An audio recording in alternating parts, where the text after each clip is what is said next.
Episode 50.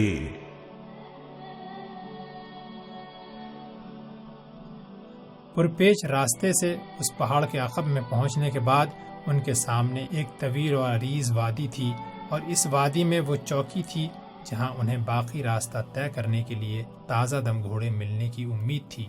لیکن تقریباً 1 میل کے فاصلے پر سواروں کا ایک دستہ اس چوکی سے نکل کر پہاڑ کا رخ کر رہا تھا۔ سعد نے مایوسی کی حالت میں اپنے ساتھیوں کی طرف دیکھا اور کہا، ہمیں یہ راستہ چھوڑ کر بائیں ہاتھ جنگل کا رخ کرنا چاہیے۔ اگر ہم ان کے گھیرے میں آنے سے پہلے جنگل تک نہ پہنچ سکے تو ہمارا بچ نکلنا بہت مشکل ہوگا۔ سعد کے ایک ساتھی نے چوکنا ہو کر کہا، سنیے، کوئی پیچھے آ رہا ہے۔ اچانک سعد نے گھوڑا روکا اور اپنے پیچھے 2 گھوڑوں کی ٹاپ سن کر کہا، یہ پل پر قبضہ کرنے والوں کے ساتھی ہیں، ان کا آگے نکل جانا ہمارے لیے بہت خطرناک ہوگا۔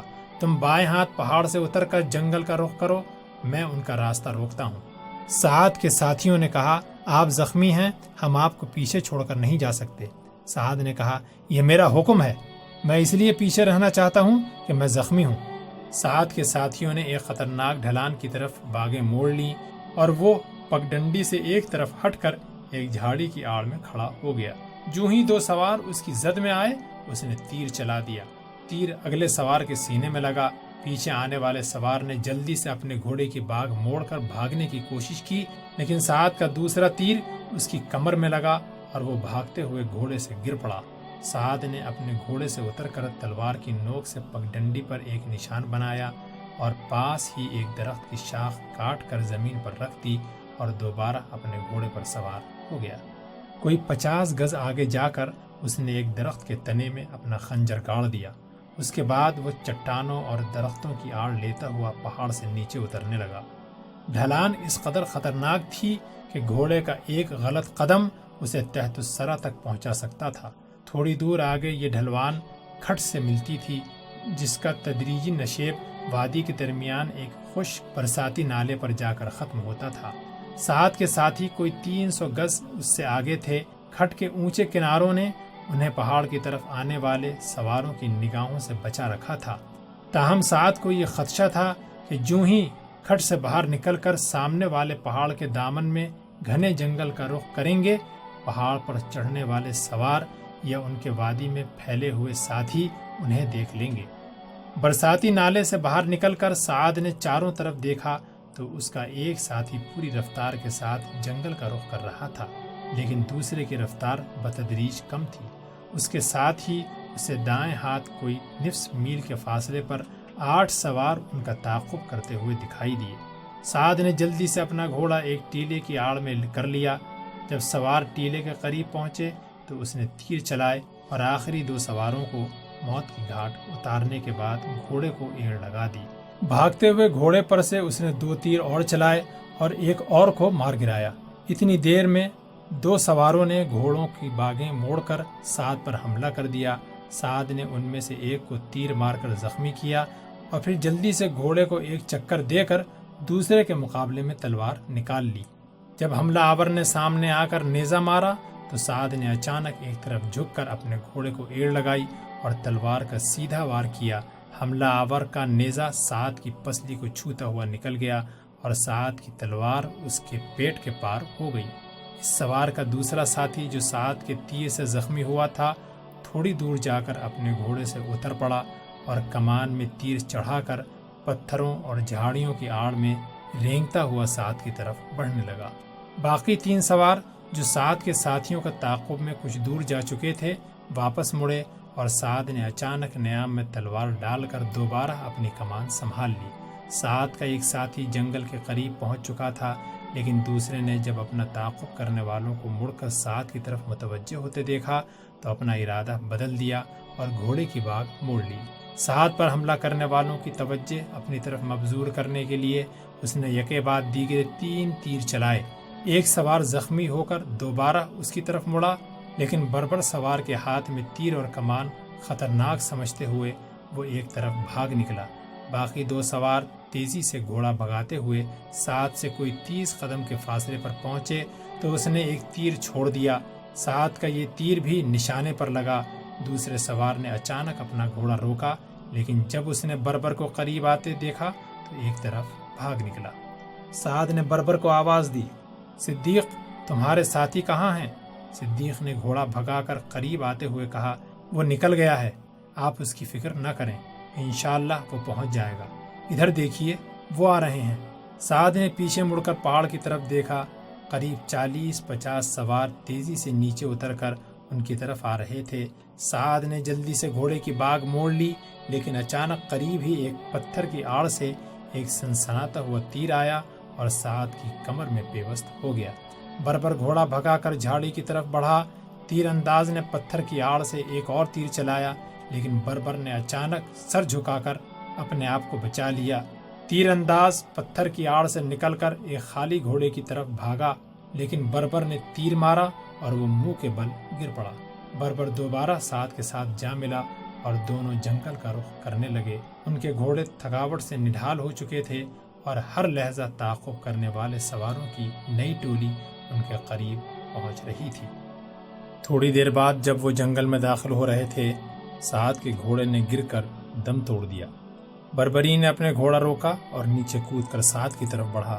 سعد لڑکھڑاتا ہوا زمین سے اٹھا اور اپنے ساتھی کی طرف دیکھ کر چلایا، صدیق تم غلطی نہ کرو، اپنے گھوڑے پر سوار ہو جاؤ، دیکھو وہ قریب آ رہے ہیں، میں ویسے بھی زیادہ دیر تمہارا ساتھ نہیں دے سکتا۔ صدیق نے کہا، میرا گھوڑا بھی جواب دے چکا ہے اور آگے چڑھائی ہے، اگر ہم سیدھے سامنے پہاڑ پر چڑھنے کی کوشش کریں تو سوار اپنے گھوڑے سے اترے بغیر ہمارا پیچھا نہیں کر سکیں گے۔ سعد اپنی رہی صحیح ہمت کو بروئے کار لاتے ہوئے پہاڑ کے دامن کی بتدریج ڈھلان کا رخ کرنے کی بجائے دائیں ہاتھ مڑ کر براہ راست ایک چٹان کے اوپر چڑھنے لگا۔ تعاقب کرنے والے سوار چٹان کے قریب پہنچتے ہی اپنے گھوڑے سے اترے اور چٹان کے اوپر چڑھنے لگے۔ تھوڑی دیر میں سعد اور ان کے درمیان بمشکل 200 گز کا فاصلہ تھا۔ زخموں سے چور ہونے کے باعث سعد کی رہی صحیح قوت جواب دے چکی تھی۔ چٹان کی چوٹی سے کوئی 20 گز نیچے نڈھال سا ہو کر ایک پتھر پر بیٹھ گیا۔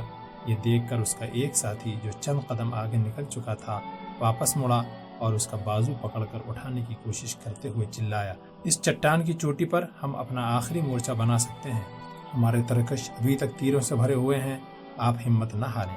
سعد اٹھا، لیکن ایک ثانیے کے لیے اس کی آنکھوں کے سامنے اندھیرا چھا گیا۔ بربر نے کہا، آپ چوٹی پر پہنچنے کی کوشش کریں، میں ان کا راستہ روکتا ہوں۔ سعد نے ڈوبی ہوئی آواز میں کہا، صدیق تم میرے لیے اپنی زندگی خطرے میں نہ ڈالو، ہم دونوں کی زندگیاں خطرے میں ہیں، آپ کا ساتھ چھوڑ کر بھی میں اتنے آدمیوں سے بچ کر نہیں نکل سکتا۔ یہ کہہ کر صدیق سعد کی کمر میں ہاتھ ڈال کر اوپر چڑھنے لگا۔ صدیق کے ساتھ 6-7 قدم اٹھانے کے بعد سعد نے کہا، مجھے چھوڑ دو، وہ قریب آ رہے ہیں، میں سہاروں کے بغیر چل سکتا ہوں۔ صدیق ایک پتھر کی آڑ میں بیٹھ گیا۔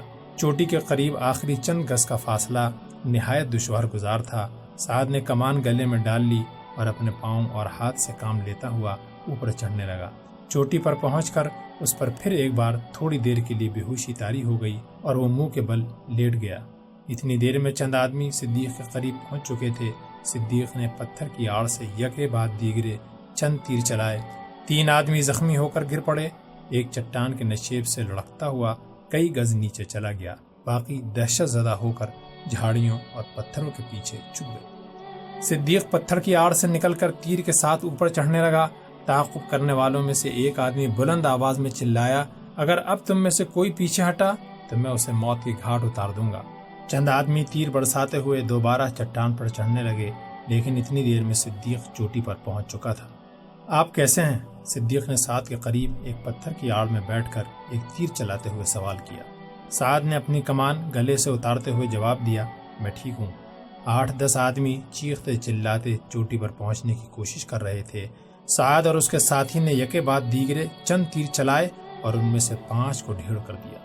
باقی جس تیزی سے اوپر آنے کی کوشش کر رہے تھے اس سے کہیں زیادہ تیزی کے ساتھ نیچے اترنے لگے۔ صدیق قدرے مطمئن ہو کر سعد کی طرف متوجہ ہوا، اگر اجازت ہو تو میں آپ کے جسم سے تیر نکال دوں۔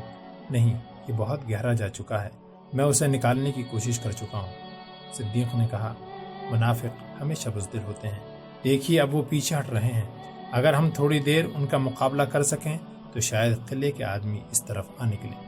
میں ان کی رہنمائی کے لیے نشان چھوڑ آیا ہوں۔ تمہارے ترکش میں کتنے تیر ہیں؟ قریباً 40، اتنے ہی شاید میری ترکش میں بھی ہیں۔ ہمیں یہ کوشش کرنی چاہیے کہ کوئی تیر رائے گا نہ جائے۔ عقب میں ایک کھٹ کے باعث یہ چٹان باقی پہاڑوں سے کٹی ہوئی تھی۔ سعد نے اٹھ کر چاروں طرف نگاہ دوڑائی اور دوبارہ اپنے ساتھی کے قریب بیٹھتے ہوئے کہا، ہمیں عقب سے کوئی خطرہ نہیں، لیکن دائیں بائیں اور سامنے کے اطراف کا خیال رکھنا چاہیے۔ سعد کمان میں تیر چڑھا کر ادھر ادھر دیکھنے لگا۔ حملہ آور پتھروں اور جھاڑیوں میں رینگتے ہوئے اوپر آنے کی کوشش کر رہے تھے۔ کسی نے بلند آواز میں کہا، اب لڑنے سے کوئی فائدہ نہیں، تم مکمل طور پر ہمارے گھیرے میں آ چکے ہو، اگر ہتھیار ڈال دو تو شاید اب بھی تمہاری جانیں بچ جائیں۔ سعد نے اسی بلند آواز میں جواب دیا، میرے ترکش میں قریباً 40 تیر ہیں اور قریباً اتنے ہی میری ساتھی کے ترکش میں ہیں، اور ہم تمہیں یہ یقین دلاتے ہیں کہ ہمارا کوئی تیر رائے گا نہیں جائے گا۔ پہاڑی کا محاصرہ کرنے والوں کے سالار نے کہا، آخر تم کب تک لڑو گے؟ تمہیں باہر سے کسی اعانت کی توقع نہیں رکھنی چاہیے۔ اس چٹان پر بھوک اور پیاس بلا آخر تمہیں ہتھیار ڈالنے پر مجبور کر دے گی۔ ہم تمہیں آخری بار سوچنے کا موقع دیتے ہیں۔ سعد نے جواب دیا، ہمیں سوچنے کا موقع دینے کے بجائے تمہیں اپنی فکر کرنی چاہیے۔ ہمیں یقین ہے کہ ہمارے خون کے چند قطرے اندلس کے ملت فروشوں کا یوم حساب قریب لے آئیں گے۔ اگر تمہیں شہزادہ رشید نے ہمارا راستہ روکنے کے لیے بھیجا ہے تو تمہیں معلوم ہونا چاہیے کہ وہ الفانسو کے ساتھ اندلس کی عزت اور آزادی کا سودا کر چکا ہے، اور اب تک شاید امیر یوسف کو بھی اس بات کا علم ہو چکا ہو۔ سالار نے پتھر کی آڑ سے نکل کر چند قدم آگے کھسکتے ہوئے کہا، امیر یوسف اگر زندہ ہے تو اب تک وہ حسن اللیث کا محاصرہ اٹھا کر ایک منزل آگے جا چکا ہوگا۔ سعد نے جواب دینے کے بجائے تیر چلا دیا اور سالار اپنے بازو پر زخم کھا کر دوبارہ پتھر کی آڑ میں لیٹ گیا۔ چند لمحات کے لیے حملہ آوروں میں سے کسی نے جنبش نہ کی۔ سعد کے لیے یہ سکوت تلواروں کی جھنکار اور تیروں کی سنسناہٹ کی نسبت کہیں زیادہ صبر آزما تھی۔ زخموں میں درد کی شدت کے باعث وہ کبھی کبھی اپنا سر ایک پتھر پر رکھ کر منہ کے بل لیٹ جاتا، پھر گردن اٹھا کر ادھر ادھر دیکھتا۔ جب آنکھوں کے سامنے اندھیرا چھا جاتا تو پھر اسی طرح لیٹ جاتا۔ صرف ایک امید اسے موت کے خلاف جنگ لڑنے پر آمادہ کر رہی تھی۔ اس کے ڈوبتے ہوئے دل کی نحیف دھڑکنیں کہہ رہی تھیں، قلعے کے محافظ ہماری مدد کے لیے ضرور آئیں گے اور اب زیادہ دور نہیں ہوں گے۔ اب تک انہوں نے راستے کی فلاں ندی اور فلاں پہاڑی عبور کر لی ہوگی۔ ابھی میری موت کا وقت نہیں آیا، مجھے زندہ رہنا چاہیے۔ حسن اللیث پر اسلام کا پرچم دیکھنے کے لیے، میمونہ کو فتح کا مزدہ سنانے کے لیے، اور قرطبہ میں برسوں سے ایک اجڑا ہوا گھر آباد کرنے کے لیے مجھے زندہ رہنا چاہیے۔ ابھی تک میری زندگی کا مقصد پورا نہیں ہوا، ابھی تک میں نے اپنے سپنوں کی تعمیر نہیں دیکھی، لیکن اگر میرا آخری وقت آ ہی چکا ہے تو بھی جب تک میری رگوں سے خون کا آخری قطرہ نہیں جاتا میں مقابلہ کروں گا۔ اس قسم کے خیالات کی رو میں نقاہت دور اور پیاس کی شدت کا احساس تھوڑی دیر کے لیے دب کر رہ جاتا اور وہ دوبارہ مستعد ہو کر بیٹھ جاتا۔ اچانک صدیق نے شمال کے پہاڑ کی طرف اشارہ کرتے ہوئے کہا، ادھر دیکھیے، وہ آ رہے ہیں۔ سعد کو تیز رفتار سواروں کا ایک دستہ پہاڑ سے اتر کر وادی کا رخ کرتا ہوا دکھائی دیا اور اس کی آنکھوں میں امید کی نئی روشنی جھلکنے لگی۔ اس نے کہا، صدیق، قدرت کو یہ منظور نہ تھا کہ ہم ان بزدلوں کے ہاتھوں مارے جائیں۔ وہ ہمارے آدمی ہیں، ان کا رخ بھی اسی طرف ہے۔ مجھے یقین ہے کہ یہ ان لوگوں کو دیکھ چکے ہوں گے۔ دائیں طرف سے کسی پتھر کے نیچے لڑکنے کی آواز سنائی دی۔ صدیق نے جلدی سے آگے بڑھ کر نیچے دیکھا اور چلایا، ہوشیار، وہ اس طرف حملہ کرنا چاہتے ہیں۔ سعد نے گھٹنوں کے بل چلتے ہوئے دائیں طرف نگاہ دوڑائی۔ چند آدمی پتھروں کی آڑ میں رینگتے ہوئے اوپر آ رہے تھے۔ سعد اور صدیق نے 2 آدمیوں کو تیر سے زخمی کیا اور باقی پتھروں کی آڑ میں لیٹ گئے۔ آپ اس طرف کا خیال رکھیں، میں دوسری طرف دیکھتا ہوں۔ صدیق یہ کہہ کر بائیں طرف ایک پتھر کی آڑ کے نیچے جھانکنے لگا۔ اس طرف سے بھی چند آدمی اوپر آنے کی کوشش کر رہے تھے۔ صدیق نے چند تیر چلا کر ان کی پیش قدمی بھی روک دی۔ اس کے بعد حملہ آور اچانک دائیں بائیں اور سامنے اطراف سے یلغار کر کے اوپر آنے لگے۔ سعد اور صدیق چوٹی کے 2 ایسے کونوں میں بیٹھ گئے جہاں وہ تینوں اطراف تیر برسا سکتے تھے۔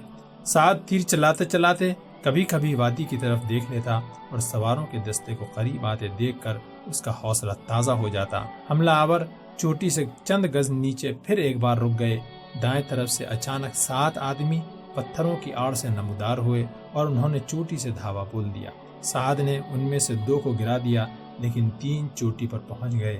ایک نے تلوار نکال کر سعد پر حملہ کرنے کی کوشش کی، لیکن سعد کا تیر اس کے سینے میں لگا اور وہ ایک جگر دوز چیخ کے بعد گر پڑا۔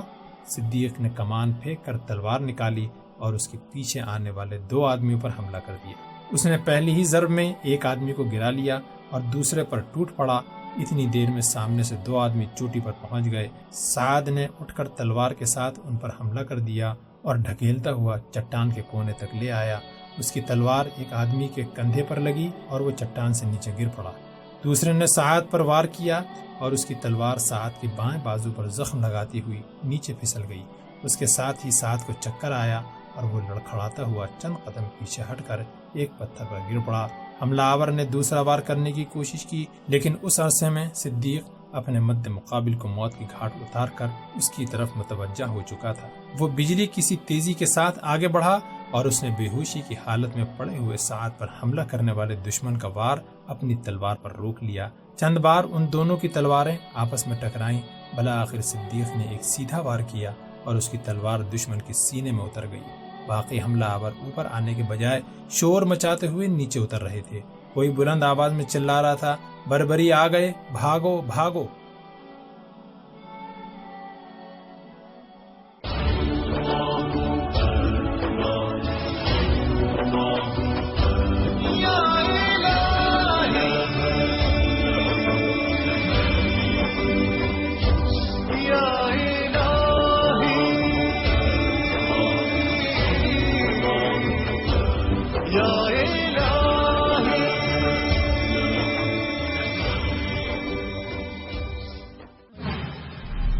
پیشکش رہبر ٹی وی